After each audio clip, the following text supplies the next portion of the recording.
8 বছর আগে ভাবির একটা মিথ্যা অবাদের জন্য আমার পরিবার আমাকে ত্যায্য পুত্র করছে। আমিও খুশি মনে তাদেরকে ছেড়ে চলে এসেছি। এবার আমার পরিচয়টা দিয়ে দেই, আমি সাজ্জাদ আহমেদ। চাকরি বলতে আপাতত নিজের একটা কোম্পানি আছে, অফিসের একটা কাজে আবার রাজশাহী যেতে হচ্ছে। সকাল সকাল স্টেশনে গিয়ে টিকিট কেটে নিজের সিটে গিয়ে বসে পড়লাম। নিজের সিটে বসে সামনে তাকিয়ে অবাক হয়ে গেলাম, কারণ আমার সামনে আমার ভাবি ও ভাইয়া, কোলে একটা বাচ্চা, আব্বু আম্মু, ভাবির বোন মায়া বসে আছে। আমি তাদেরকে দেখে অবাক হলাম, তারাও আমাকে দেখে অনেকটাই অবাক হলো, কিন্তু কেউ আমার সাথে কথা বলল না। আর বলবে বা কি করে, আমি যে তাদের কেউ না। ভাবির একটা মিথ্যা নাটকের শিকার হয়েছিলাম আমি। খেয়াল করলাম ভাইয়া আমার দিকে তাকিয়ে আছে, বোধহয় আমাকে কিছু বলবে। সেটা শোনার অপেক্ষা করতে করতে সেখান থেকে চলে এলাম। আজকে আমার সাথে কথা বলেও লাভ নাই। 8 বছর আগে যদি আমার কথাটা শুনতো, তাহলে হয়তো আজ তাদের সাথে কথা বলতাম, কিন্তু তারা আমার সাথে কথা বলেনি। আজকেও আমি তাদের সাথে কথা বললাম না। ট্রেনের দরজার কাছে দাঁড়িয়ে আছি আর ভাবছি, ভাবি কেন আমার সাথে এমনটা করলো। তার উত্তর আজও অজানা। অবশ্যই সে কথা আমার জানার কোনো ইচ্ছা নাই। ট্রেনের দরজার কাছে দাঁড়িয়ে বাইরে তাকিয়ে থাকতে থাকতে হঠাৎ করে আমার অতীত মনে পড়ে গেল। 8 বছর আগে সবে মাত্র ইন্টারের পরীক্ষা দিছিলাম। পরিবার বলতে আমি, আব্বু এবং ভাইয়া। একদিন নিজের রুমে বসে বসে ফেসবুক চালাচ্ছিলাম, তখনই আব্বু আমার রুমে এসে আমার হাতে কয়েকটা কার্ড ধরিয়ে দিয়ে বললেন, এই নে তোর বড় ভাইয়ের বিয়ের কার্ড, তোর বন্ধু বান্ধবকে দিয়ে বিয়েতে আসতে বলবি। আমি কার্ডগুলো একটু খুলে দেখলাম, ভাইয়ার বিয়ের কার্ড। বিয়ের সময় দেখলাম পরশু বিয়ে ঠিক করছে, আমাকে বলল না। আর আব্বু আমার পাশে বসে বললেন, এই যে এখন বললাম, তুই কি তোর ভাইয়ের বিয়েতে থাকবি না? আমি কার্ডগুলো টেবিলের উপরে রেখে বললাম, আমাকে কেউ দেখছো কারো বিয়েতে থাকতে? আর এসব আমার ভালো লাগে না, যার জন্য আমি তাকি না। তখন আব্বু বলল, ঠিক আছে, তুই যেহেতু থাকবি না, এতে তো আমার কোনো কিছুই করার নাই। তাহলে কোথায় যাবি এবার? আমি বললাম, ভাবছি কক্সবাজার যাব। আব্বু বলল, ঠিক আছে। তখন আব্বু কিছু না বলে সেখান থেকে চলে গেলেন। পরের দিন ভাইয়ার বিয়ের কার্ডগুলো আমার বন্ধুদেরকে দিয়ে রাতে বাসে করে রওনা দিলাম কক্সবাজারের উদ্দেশ্যে। 5 দিন থেকে আবার রাতে বাসে করে বাসার উদ্দেশ্যে রওনা দিলাম। সকাল 9টার দিকে বাস থেকে নামলাম, তারপর একটা রিক্সা নিয়ে বাসার সামনে এসে কলিং বেল বাজালাম। একটু পর কেউ একজন এসে দরজা খুলে দিল। এটা আপাতত কোনো মেয়ে। মেয়েটিকে প্রথম দেখে আমি হা হয়ে গেছি, একদম পরীর মতো দেখতে। আমি সেদিন খেয়াল করলাম না, নিজের রুমে চলে এলাম। মেয়েটি আমার ভাবিও হতে পারে, বলা যায় না। আমি এখনো ভাবির কোনো ছবি দেখিনি। রুমে এসে ফ্রেশ হলাম, তারপর ঘুমিয়ে গেলাম। ঘুম ভাঙলো রাতে, তাই ফ্রেশ হয়ে নিলাম। ঘড়ির দিকে তাকিয়ে দেখি ডিনার করার সময় হয়ে গেছে, তাই নিচে ডাইনিং টেবিলে গেলাম। গিয়ে দেখি সবাই সেখানে বসে আছে, আমিও তাদের সাথে বসলাম। তবে ডাইনিং রুমে 2 জন অচেনা মেয়ে বসে আছে। বুঝলাম একজন আমার ভাবি, তবে আরেকজনকে সেটা বুঝতে পারলাম না। চেয়ারে বসেছিলাম, তখন ভাইয়া মেয়েগুলোর ভিতরে একজনকে দেখিয়ে বলল, সাজ্জাদ, এটা তোর ভাবি। আমি ভাবির দিকে তাকিয়ে মিষ্টি একটা হাসি দিয়ে বললাম, ভাবি ভালো আছেন? ভাবি আমার দিকে বিরক্ত করে একটা ভাব নিয়ে বলল, ভালো আছি। আমি বুঝে গেলাম ভাবি আমার সাথে কথা বলতে চাই না, তাই তখন আমি কোনো কিছু বললাম না। তারপর ভাইয়া আরেকটা মেয়ের সাথে আমার পরিচয় করিয়ে দিল, মানে সকালে যে দরজা খুলে দিয়েছিলাম সেটা। সে হলো আমার ভাবির বোন, নাম মায়া। আমার সাথে ভালোভাবে কথা বলল, কিন্তু ভাবি কেন যেন আমার সাথে কথা বলল না। পরে আমিও তার সাথে কথা বলতে চাইনি, নিজের রুমে গিয়ে ঘুমিয়ে গেলাম। পরের দিন বিকালবেলা বাসার ছাদে গিয়ে দেখি মায়া এবং ভাবি দাঁড়িয়ে আছে। আমাকে দেখা মাত্রই ভাবি মায়াকে নিয়ে নিচে নেমে গেল। আমি বুঝতে পারছি না সে আমার সাথে এমন ব্যবহার কেন করছে। অবশ্যই তারা চলে যাওয়াতে আমার ভালোই হয়েছে। একা একা ছাদের উপরে দাঁড়িয়েছিলাম, তখন মায়া আমার পাশে এসে দাঁড়িয়ে বলল, কি করছেন? আমি মায়ের দিকে তাকিয়ে বললাম, কিছু না, এমনি দাঁড়িয়ে আছি। তখন মাইয়া কিছুটা হাসি দিয়ে বলল, আপনাকে একটা প্রশ্ন করতে পারি? আমি মনে মনে বললাম, যখন থেকে এসেছেন প্রশ্নই তো করছেন, আবার জিজ্ঞেস করা লাগে যে একটা প্রশ্ন করব? আমি কিছু বলি না দেখে আমার বাম কাঁধে ধরে একটা ঝাঁকুনি দিয়ে বলল, কি হয়েছে, কিছু বলছেন না কেন? তখন আমি মায়ার দিকে তাকালাম, তারপর বললাম, বলেন, কি বলবেন? তখন মায়া বলল, আপনি কিসে পড়েন? তখন আমি বললাম আমি ইন্টার ফাইনাল ইয়ারের পরীক্ষা দিয়েছি। আপনি? মায়া তখন খুশি হয়ে ওর হাত বাড়িয়ে দিয়ে বলল আমিও। আর বলল আচ্ছা, আমরা যেহেতু একই ক্লাসে পড়ি, আমরা কি ফ্যান হতে পারি? আমি মায়ার হাত না ধরে বললাম হওয়া যায়। হঠাৎ করে মায়া আমার হাত ধরে তারপর বলল, যেহেতু ফ্রেন্ড হয়েছ, তাহলে এখন থেকে তুমি করে বলি।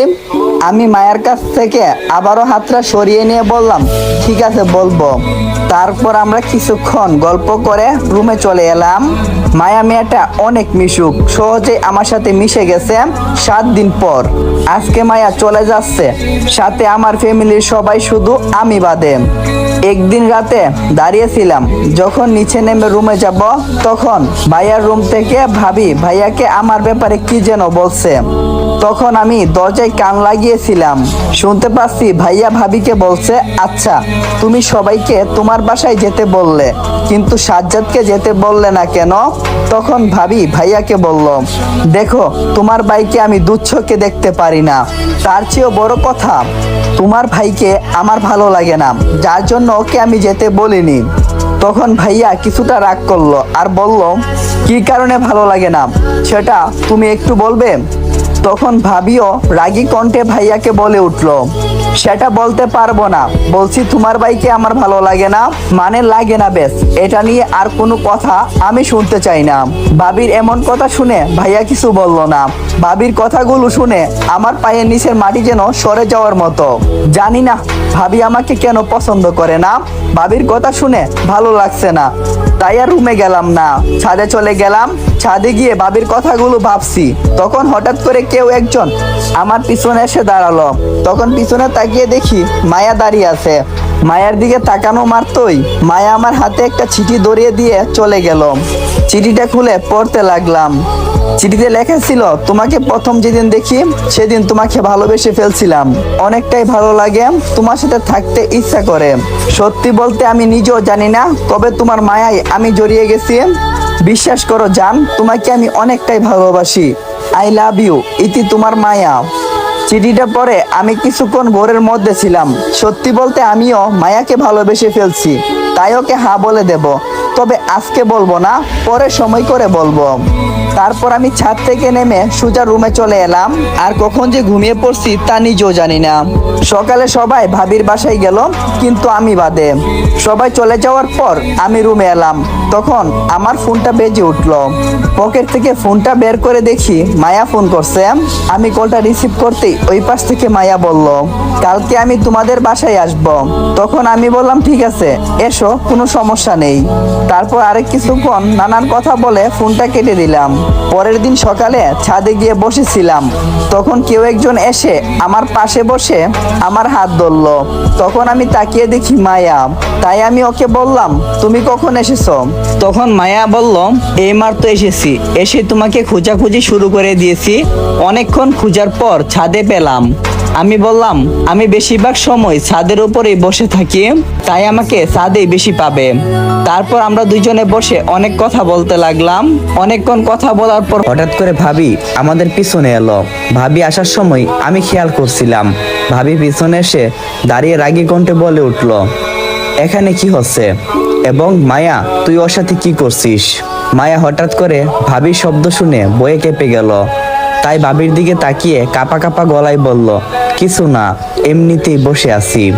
তারপর ভাবি মায়াকে কোনো কিছু বলতে না দিয়ে হাত ধরে নিচে নিয়ে গেল। মায়াকে নিয়ে নিচে যাবার কিছুক্ষণ পর আমিও নিচে গেলাম, দেখলাম সবাই বসে আছে। আমি আব্বুর কাছে যেতেই আব্বু কোনো কথা না বলে আমাকে মারতে লাগলো। আমি তখন বললাম, আব্বু আমাকে মারছো কেন? আব্বু কোনো প্রকার কথা শুনছে না, শুধু আমাকে মেরেই যাচ্ছে। আমি শুধু বলছি কেন মারছো? মাঝখান থেকে ভাইয়া উঠে বলল, তোকে কেন মারছি তুই জানিস না? এই বলে ভাইয়াও আমাকে মারতে লাগলো।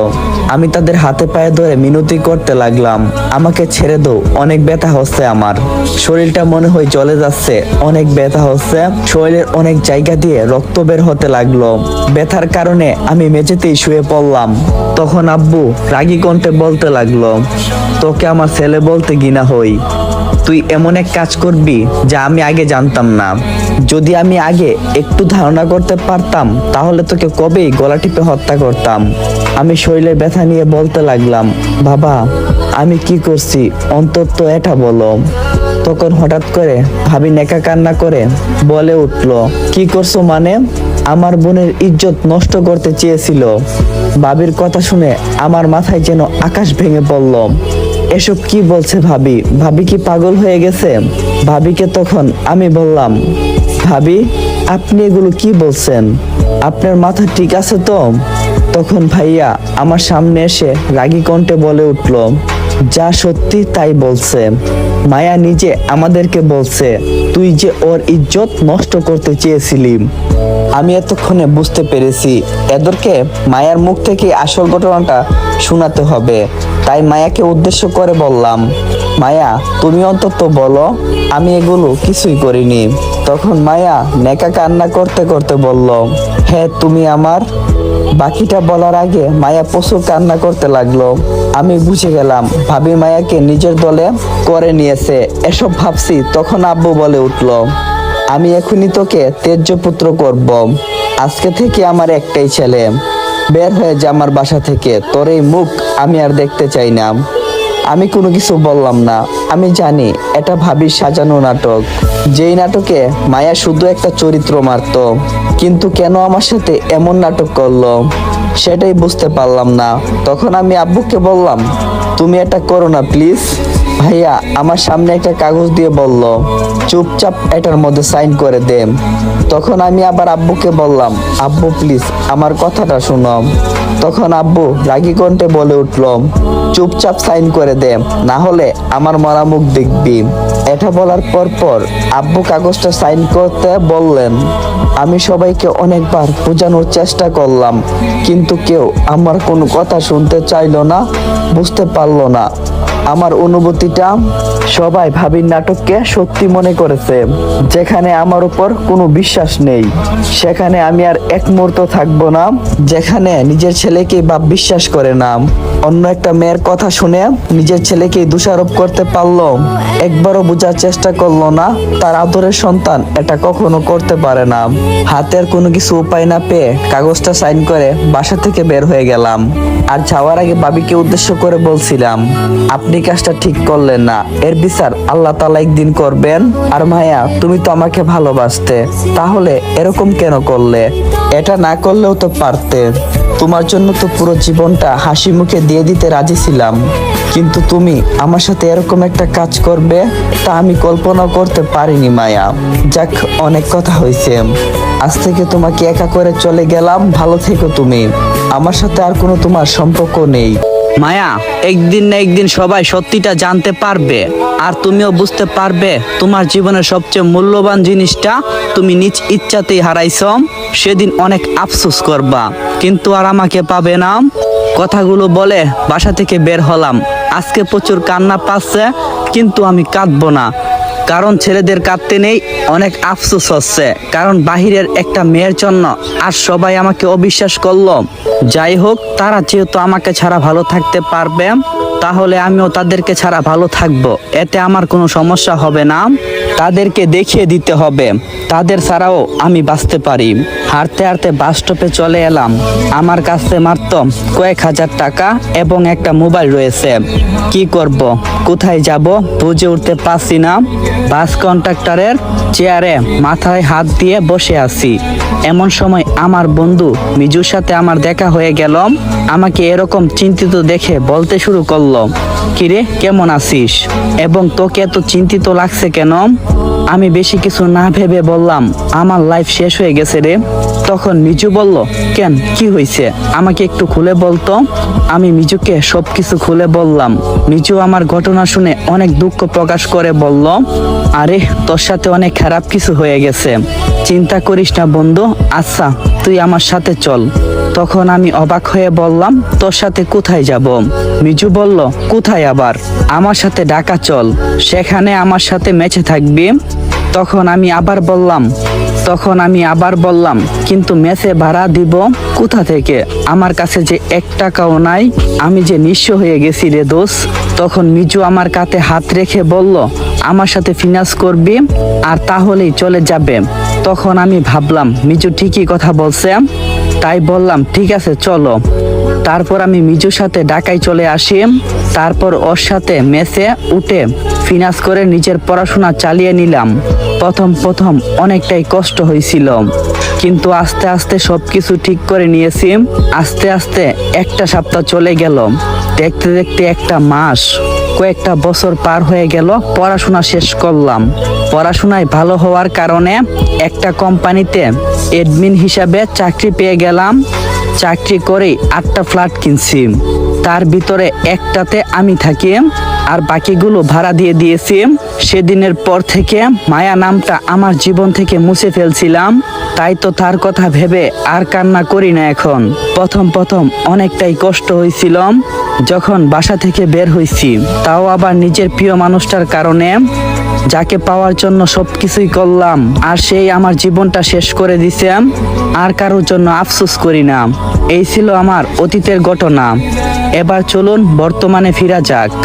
এতক্ষণ ঘটনাগুলো ট্রেনের দরজায় দাঁড়িয়ে থেকে বলছিলাম। ঘটনাগুলো বলতে বলতে অন্য একটা গ্রহে যেন হারিয়ে গেছিলাম।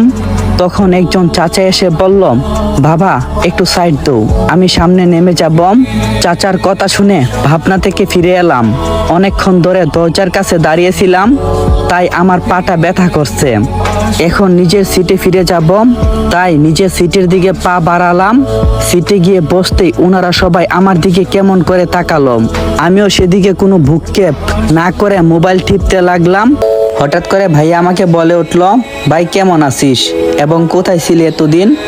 ভাইয়ার কণ্ঠ শুনে আমি রাগে কণ্ঠে বললাম, আপনি কোন সূত্রে আমাকে ভাই বলছেন?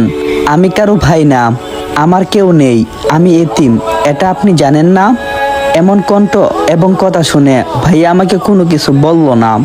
সন্ধ্যার দিকে ট্রেন আসলো তার গন্তব্যে। আমি নেমে পড়লাম আমার মতো করে। এই স্টেশনে আবার ওনারাও নামলো। সারাদিন তারা অনেকবার আমার সাথে কথা বলতে এসেছে, তবে আমি তাদের সাথে কোনো প্রকার কথা বলিনি। স্টেশন থেকে বাইরে এসে গাড়িতে উঠলাম। অফিস থেকে আমার জন্য গাড়ি পাঠানো হয়েছে। গাড়িতে উঠে দীর্ঘ একটি নিঃশ্বাস ফেলে মনে মনে বললাম, আজকে আমারও একটি হাসি খুশি পরিবার থাকতো। কিন্তু কথাই তো আছে, সবার কপালে সব সুখ থাকে না। কিছু কিছু মানুষের জীবনে দুর্ভাগ্য নেমে আসে, ঠিক আমার মতো। জীবনে অনেক স্বপ্ন ছিল, সবাই মিলে একসাথে চলবো, ভাই ভাইয়ে কখনো ঝগড়া করব না। আর সেই ভাই কিনা বিয়ের পর তার স্ত্রীর কথা শুনে আমার গায়ে হাত তুলল। আর বাবার কথা কি বলবো, তিনি তো আমাকে পাগলের মতো ভালোবাসত, আর সেটা দেখে অনেকেই হিংসা করত। আমার ভাই তো আমাকে দূর চোখে দেখতে পারতো না, বাবা আমাকে এতটাই ভালোবাসতো। কিন্তু সামান্য একটা মেয়ের জন্য বাবা আমার গায়ে হাত তুলছে, এগুলো ভাবছি আর চোখ দিয়ে পানি পড়ছে। ঠিক তখনই একজন এসে বলল, স্যার আমরা এসে গেছি। গাড়ির জানলা দিয়ে বাইরে তাকিয়ে পরিবারের কথাগুলো ভাবছিলাম। তখনই ড্রাইভারের ডাকে হুঁশ ফিরল আমার।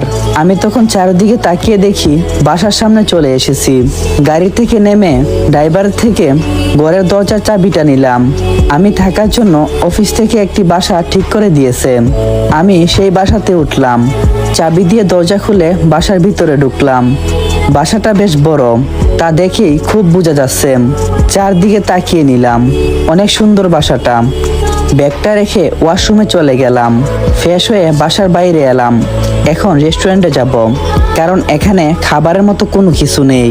যদি একটা বউ থাকতো তাহলে হয়তো কোনো কিছু রান্না করে দিত, কিন্তু আমি তো সিঙ্গেল প্রো ম্যাক্স, তাই কপালে একটা গার্লফ্রেন্ডও নাই। আর তার চেয়ে বড় কথা, আমি রান্না করতে পারি না। তাই সবসময় খাবার খাওয়ার জন্য রেস্টুরেন্টে যাই, টাকা দিয়ে কিনে খাবার খাই। বাসা থেকে বের হয়ে রাস্তা দিয়ে হাঁটছিলাম।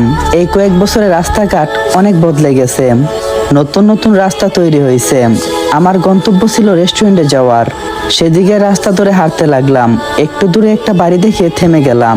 বাড়িটা আর কারো না, আমাদেরই ছিল। সবকিছু যেন আগের মতোই আছে। অনেক স্বপ্ন ছিল আমার। কিছুক্ষণ চোখ বুলে নিলাম বাড়িটার উপর। চোখটা ছাদে পড়তেই দেখলাম একটা মেয়ে একটা ছেলে দাঁড়িয়ে কথা বলছে। অন্ধকারে থাকার কারণে তাদের মুখটা দেখা যাচ্ছে না। বাসার দরজা দেখে মনে হলো কেউ বোধহয় বাসা থেকে বের হবে, তাই ওইখান থেকে হাঁটা শুরু করলাম। কারণ আমি কাউকে দেখা দিতে চাই না যে আমি এই শহরে আছি। জোরে জোরে হাঁটছি। 5 মিনিট হাঁটার পর একটা রেস্টুরেন্টে এসে থামলাম। তারপর রেস্টুরেন্টে গিয়ে খাবার খেয়ে বেলটা দিয়ে বাহিরে এলাম। বাসায় যাওয়ার জন্য একটা রিক্সা ডাক দেব, এমন সময় আমার বয়সের একজন আমার কাছে এসে বলল, আপনি কি সাজ্জাদ ভাই? কথাটি বলার পর ছেলেটির দিকে কিছুক্ষণ তাকিয়ে থেকে চেনার চেষ্টা করলাম। মুখ ভর্তি দাড়ি, বড় বড় চুল, কিন্তু চেহারাটা অনেকবার দেখছি। তাই বললাম, হ্যাঁ আমি সাজ্জাদ, আপনি কে? আর আপনাকে তো চিনলাম না।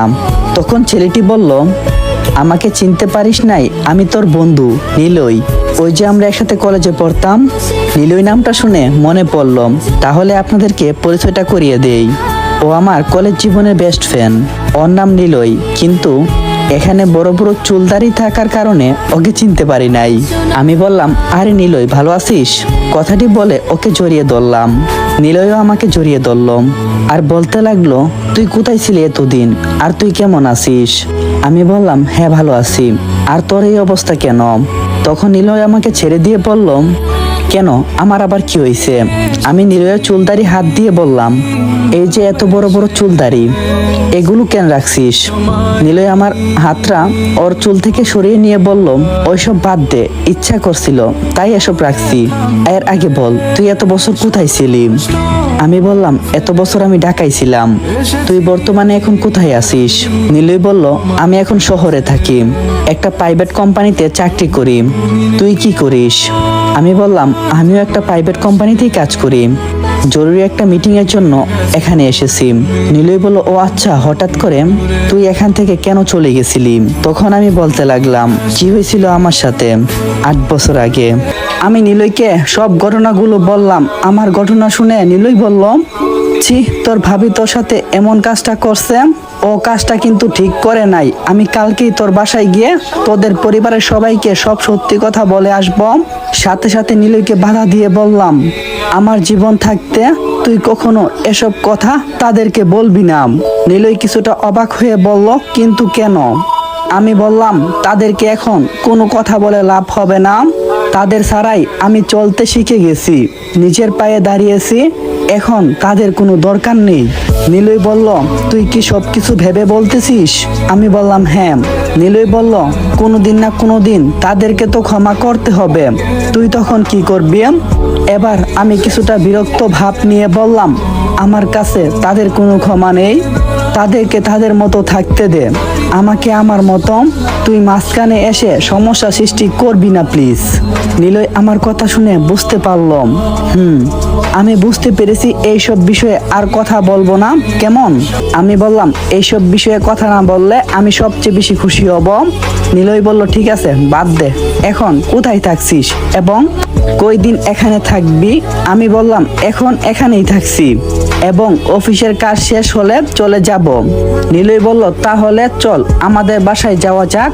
আমি বললাম, না, এখন কারো বাসায় যাব না, বাসায় গিয়ে ঘুমাবো, অনেকটা রাস্তা হেঁটে এসেছি তাই ভালো লাগছে না।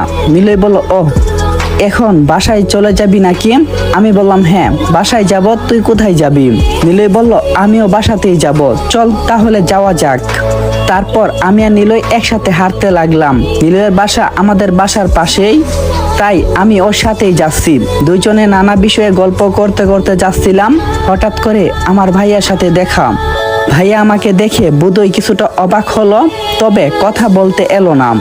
আমি নিজে থেকেও কথা বলতে গেলাম না, কারণ তাদের সাথে আমি কোনো সম্পর্কই রাখতে চাই না। আমি জানি না কেন আমার সাথে এরকম হয়, যতই ওদেরকে ভুলে থাকতে চাই ততই যেন নানা কারণে ওদের কথা মনে পড়ে। আজকে আমার কোনো ইচ্ছে নেই তাদের সাথে কথা বলার, কিন্তু ভাইয়ার মুখ দেখে বুঝতে পারছিলাম সে আমাকে অনেক কিছুই বলতে চাই, কিন্তু কি ভেবে যেন সেটা বলল না। ভাইয়া চলে যাওয়ার পর নিলয় আমাকে বলে উঠল, তোর ভাইয়ার সাথে কথা বলবি না? আমি বললাম, তোকে তো বললাম ওদের সাথে আমি কথা বলতে চাই না, তাহলে কেন ওদের কথা বারবার আমাকে বলছিস?